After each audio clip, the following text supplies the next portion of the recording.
the international efforts towards a ceasefire have been wholly insufficient. We are now well beyond 33,000 civilians killed. We are now actively discussing the potential for famine in Gaza.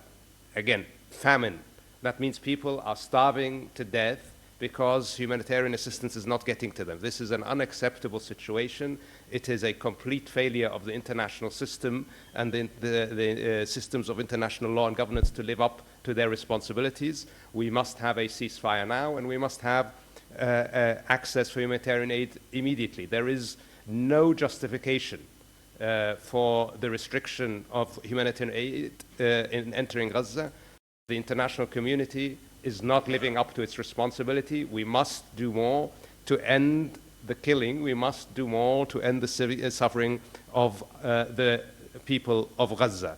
And we will continue to call for that, and as we will do that with our partners around the world.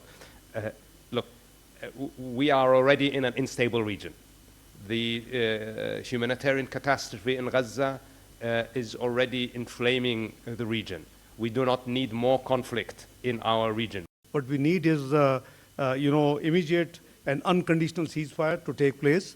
We both believe that unimpeded humanitarian assistance to the besieged people of Gaza should go.